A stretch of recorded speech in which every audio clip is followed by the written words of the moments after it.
are struggling to survive, and it's costing the city big. No one's coming to Toronto to visit all of our great Shoppers Drug Marts. They're coming to try great food at restaurants, see great performers on stage. Venue closures have cost the city $100 million since March. We'll look at what can be done to keep them afloat. Plus, having crisis in long-term care is now worse than it was prior to COVID-19. a new report lays out how Ontario's long-term care homes can keep the coronavirus at bay during this second wave. And a very special graduation ceremony will show you the moment these guide dogs meet their new families for the first time. Good evening, I'm Kelda Yoon. We begin tonight with Ontario's rapidly rising COVID-19 infections. The province recording another record high today. There are 797 new infections, the most of any single day since the outbreak began. Ontario Labs also set a daily testing record with over 48,000 tests performed. The province's top doctor also pointed out other concerning trends. Dr. David Williams says more people in older age groups are now getting the disease, and the number of people being hospitalized is also on the rise. Williams also hinted that new restrictions could be on the way. Philip Leishenok has more. We're as concerned as everyone else is with a significant rise with 797 cases today. Health Minister Christine Elliott says the province is preparing for a range of scenarios if there's a surge in hospital patients due to COVID-19. We have had modeling done that suggests one of three scenarios could happen with the slow burn rate or the sort of smaller peaks and valleys or a sudden dramatic increase. The Ontario Hospital Association says the surge is already here. In hot zones like Peel, Toronto, and Ottawa, hospitals are at capacity already, and they expect the surge to peak in the winter and early spring. If Ontario was a jet airliner, right now it would be flying at a 45-degree angle toward the ground at full speed. That scenario can be avoided if drastic measures are taken now. That's what we're saying to the government. You have to pull this airplane up. You have to take immediate measures using public health. This woman's daughter lives in Australia, where one province brought down tough restrictions to deal with a second wave. Yeah, curfews, and the military was out checking people. You know, I don't know. Quebec is starting to do that too, I think Montreal. So you got to do what you got to do. You know, people aren't cooperating. Others say listen to the experts. If that's the request of the frontliners, maybe the government should heed to that, because they also need a break. Alarm bells are ringing louder and louder. Today, the province's top doctor said he sent new guidance to the Premier and Health Minister, but repeatedly refused to say what those new measures might look like or when they could take effect. We are looking at what others have done, what has worked, what hasn't worked. What is the comparison that makes it similar to Ontario? All Dr. Williams would say was that he had made recommendations, and it would be up to the province what happens next. Philip Leishenok, CBC News, Toronto.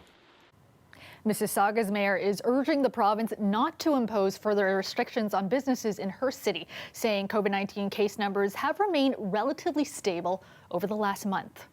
This time, we are not seeing transmissions in bars, restaurants, lounges, or gyms here in Peel. While there have been some cases linked to workplaces, for the most part, they have not been public-facing businesses. Bonnie Crombie says the situation could change, but for now, the majority of transmission is happening at weddings, social functions, and at places of worship. Peel Region is currently averaging about 60 to 100 cases a day. Officials at today's briefing also echoed calls for residents to keep Thanksgiving celebrations small this weekend. Well, times have certainly been tough for many industries, among them the live music industry, which has been reeling since the start of the pandemic. And in a city like Toronto, it's a cause for concern. A new study reveals closures of music venues have cost the city $100 million since March. Talia Ricci has more on what this study is recommending to help Toronto's live music venues survive.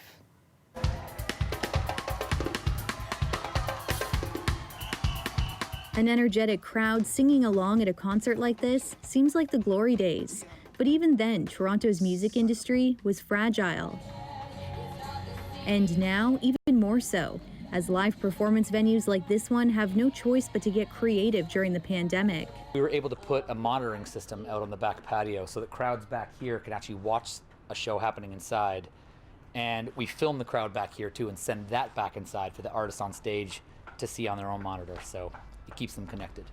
The results of a 2-year study released today note that these venues contribute $850 million to the economy annually and provide more than 10,000 jobs. Mayor John Tory says the industry is weaved into the cultural fabric of the city and it harnesses local talent.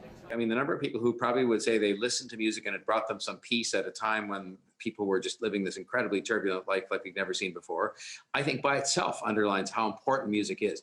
The next steps, though, are the really critical ones, as we've started to see an alarming increase in the number of venues that are either closing or on the cusp of it. So the actions we take in the next little while, hopefully informed by the study, will do a lot to get us through to the other side.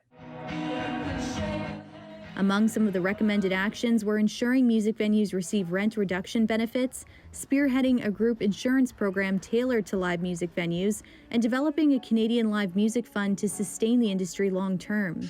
Like I said, it's going to take a village to address the problem. In these uncertain times, it's a sort of roadmap to stop any more music spaces from disappearing.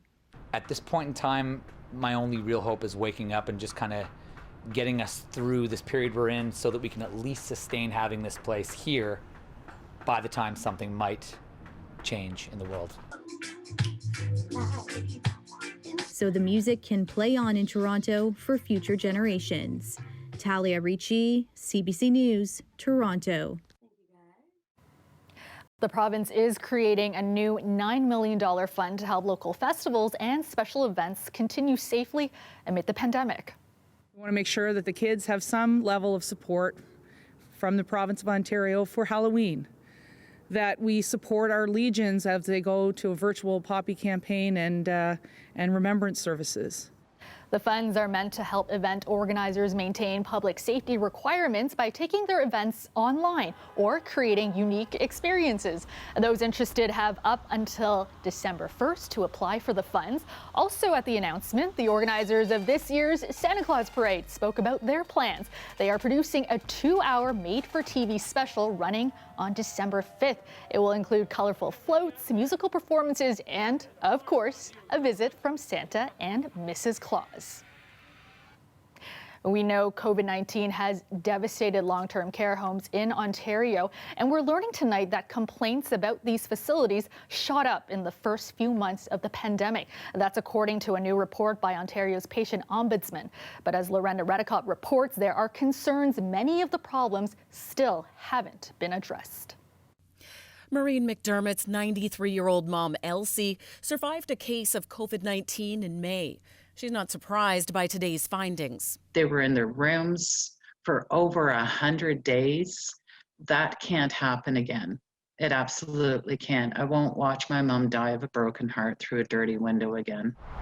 Complaints about visitation are included in today's report, detailing problems flagged by families, residents, and staff. Hundreds of complaints over a few months, a jump of 370%. In one case, a long-term care employee said staff were forced to work while they were COVID positive and take swabs from residents. Just one of the whistleblower complaints. Even though they were worried about potentially losing their jobs, they were very concerned about the level of service and quality of care that they were seeing. Today, long-term care advocates circled the Ontario legislature, calling for change. Staffing crisis in long-term care is now worse than it was prior to COVID-19. In the homes where we're seeing larger outbreaks emerge, the staffing crisis is just beyond words. She's heard reports about one current outbreak at Ottawa's Extendicare West End Villa. It's had 131 cases, 84 in residents, 47 among staff. One PSW for 30 COVID positive residents. That would be impossible if the residents were healthy. That is just unspeakable. The report makes 4 recommendations, backstops and contingency plans for all healthcare providers, such as a partnership with a hospital, visitation changes to safely allow essential caregivers, dedicated communications resources, and enhanced whistleblower protections for healthcare workers who bring forward concerns. This report is only preliminary, and the government isn't required to follow the recommendations, but it says it is bringing in improvements. We have been working speedily and active this whole time to an evolving, unprecedented threat. Maureen McDermott hopes the government will pay attention. Her mom is in isolation, awaiting a test to find out if she's infected again. Lorenda Redekop, CBC News, Toronto. An early morning crash in Mississauga has left 2 people dead and 6 others injured. It happened on McLaughlin Road at the 407 overpass, a stretch of road area residents say has long had a speeding problem. Greg Ross reports. A gruesome scene early this morning after this silver Honda and this red Mercedes collided. It was a head-on collision. Peel Police Constable Bancroft Wright says the 2 cars were heading in opposite directions when they met at the top of this overpass on McLaughlin Road. Police say the accident happened just after 7 o'clock this morning, involving just the 2 cars. There were 5 people in one of the cars and 3 people in the other car.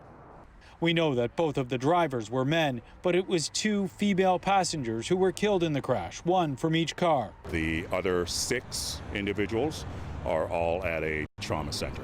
Isabella Chiona lives close by. She heard the crash from her kitchen. At 7, I heard a big loud bang. I didn't really think anything of it. And then within about 10 minutes of that, it was galore amounts of sirens going off.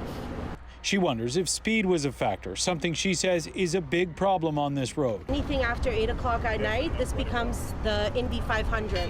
There's people that are racing at high speeds, and I'm talking about well over 100 kilometers an hour. A problem that police are also well aware of. As far as whether or not speed was a factor at this particular location and this incident, again, yet to be determined. We are appealing, of course, for any dash cam footage and, of course, witnesses. It was pretty early in the morning. Constable Wright says investigators have ruled out the possibility that one or both of these cars were involved in street racing. Greg Ross, CBC News, Mississauga. A man is dead after a shooting last night near Bathurst and the 401. Area residents heard the shots and went outside to find a car had crashed into a home. It was like 11:20, and I was on my computer, I heard a gunshot in my bedroom, like maybe 5, 6 sporadically. I came out onto the balcony and I just saw a car parked on my neighbor's driveway on the grass, and I didn't understand, like, why is there a car on the grass? The victim was found behind the wheel of an Acura. It appears to have been a drive-by shooting. The car ended up on a lawn, then crashed into the side of a home in the Lawrence Manor neighborhood. The victim has been identified as 33-year-old Shane Shannon Stanford of Toronto. Police have not provided any suspect information. Toronto police are asking for your help in identifying the suspects of a shooting investigation in the city's East End.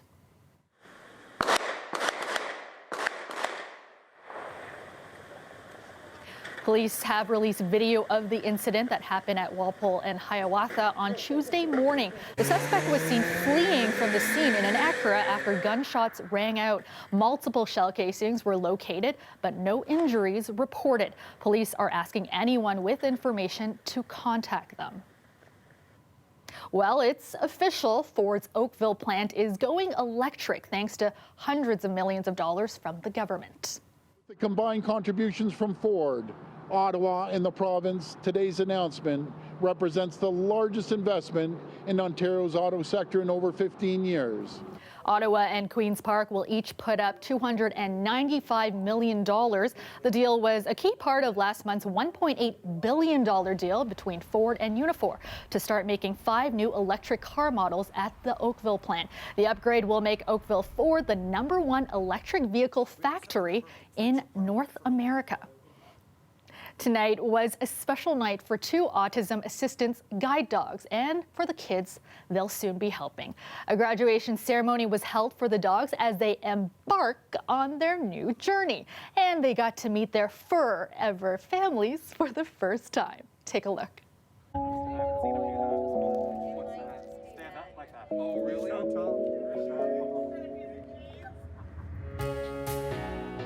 So today's a really exciting day. It's our first graduating class since the end of February. So we have 2 clients with us who were matched with their dogs, who are going to work with them in their lives from this day forward. So we have 2 children in our autism program who got their dogs today.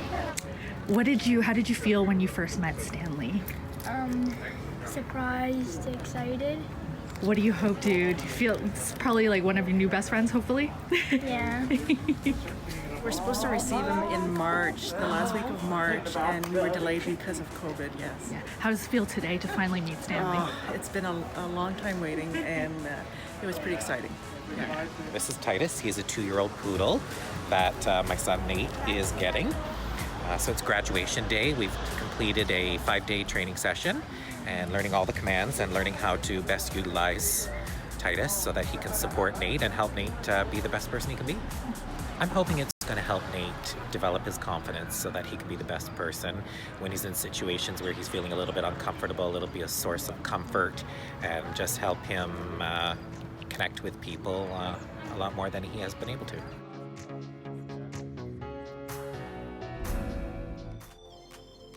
Once we got through the rain, this was our reward. A double rainbow gracing the Toronto skyline tonight. Just a stunning sight. Something else that's stunning, our weekend forecast. Colette's here after the break with all the details.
It's a cool fall night with mainly clear skies after a little bit of rain earlier.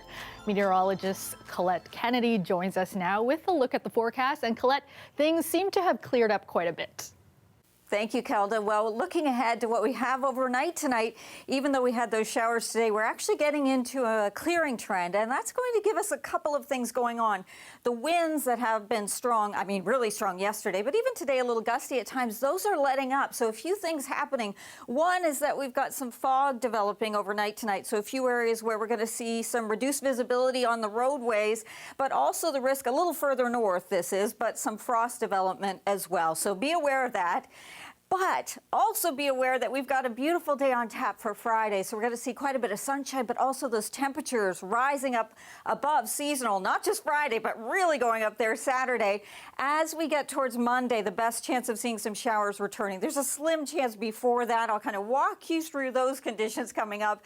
I want to show you the daytime temperatures. Tonight, I'm showing you what was going on at 1 o'clock. I know maybe that's not fair back towards Windsor because later in the afternoon, you're up to 21 degrees. But Toronto at 1 o'clock was 16, but then those rain showers pushed through and it dropped in about an hour. The temperature 5 degrees, it dropped down to 11 because of that little disturbance that brought some of those showers through. So kind of a change in the temperatures pretty rapidly there. But yes, getting into that clearing trend through the overnight hours. I say clearing, but not with some of the areas where you're going to see some of that low-level stratus cloud as some of that fog is developing. Even into the morning hours, there may be a few areas where there's the reduced visibility then because of that before it burns off. It will be burning off, so that allows us to have that sunshine through the day. But then as we're winding Friday night into Saturday, maybe a little extra cloud cover to start off the day on Saturday, and a few sprinkles are possible. So that's the other area I just want to mention. There's a slimmer risk, and then the greater chance comes, like I was saying, as we go towards the holiday Monday of the long weekend. All right, overnight tonight, your temperatures look like this, and this is why there are a few areas where you see those readings like Sarnia through that region where you get into some cooler temperatures. You could have a little bit of frost as well. So we're not just talking fog, we're talking frost too. Tomorrow afternoon, though, look at this, just some beautiful temperatures. It's because of this southerly flow. So as we're seeing the shift of the winds to the south, that's what's helping with the temperature. Overnight temperatures around the Golden Horseshoe, and then tomorrow. So the readings are very nice for Friday, but that southerly flow picks them up even further as we go into Saturday. So that's where we get to go into the low 20s. There could be a few areas where those temperatures spike even to the mid-20s. So look out for that on Saturday. And then a cold front goes through Saturday night into Sunday, so the temps will be coming right back down into Sunday. And then Monday, wet conditions quite likely. And Tuesday, kind of seasonal, not necessarily a bad day, but still a chance for some showers then. Kelda. All right, thanks so much, Colette. The weather is brought to you by Trane, the most reliable heating and cooling brand. We test, so it runs. It's hard to stop a train. After the break, pandemic puppies are still in high demand. Getting one, though, is not that simple. You'll have to dig deeper into your wallet and pack your patience. That story coming up.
With this pandemic keeping people at home, many Canadians have been looking for companionship in the shape of a new pet. Dogs especially have become a hot commodity. And as Tamina Aziz reports, that means you'll probably have to dig deeper into your wallet and wait longer if you want a puppy. I feel like the prices have gone crazy. 15-year-old Carly Verizima is a first-time breeder. She's hoping to sell her Alaskan Malamutes within the next month, pricing them $1,000 higher than what she initially wanted to sell them for. Even then, she's got interested buyers. There's some puppies that I've seen go for $4,000, and it's a lot of money. The prices have gone up, and that people are wanting them more because they're just bored and have nothing to do. So, like many others, she marked up her prices. She's selling her pups for $2,500 each. Money isn't the issue for one Amherstburg woman, it's the wait. She won't be able to see her puppy for another year because it hasn't been born yet. When people first told me, oh, you're going to have to wait, you're going to have to go on a waiting list, I was like, this is crazy. We've never had an issue finding a dog before. And they flat out told me it's with the lockdown, people are looking for pets. McIntyre ended up paying $3,000 in advance. Buying isn't the only option. The demand for adoption and fostering is also growing. Puppies are always getting a lot of interest, but some of the dogs that we get that have some challenges, maybe an adult dog who can't go home with children, tend to have a little bit of a harder time, whereas right now even those dogs are getting adopted really quickly. The Greenham family from Windsor says they got lucky. Although they did a lot of research on the type of dog they wanted, they found their puppy through a friend. Lots of searching on Kijiji and online, but really it just came down to your inner network. And Lisa's best friend Claire, her dad knew somebody that was having a puppy, so that led us to adopting Milo, and that complete litter of puppies was adopted prior to any advertising. Within days of posting her ad, Verizima has only one puppy left for sale. Although she's growing attached to her fur babies, she hopes by selling them to good homes, she can save enough money to pay for nursing school. Tamina Aziz, CBC News, Windsor.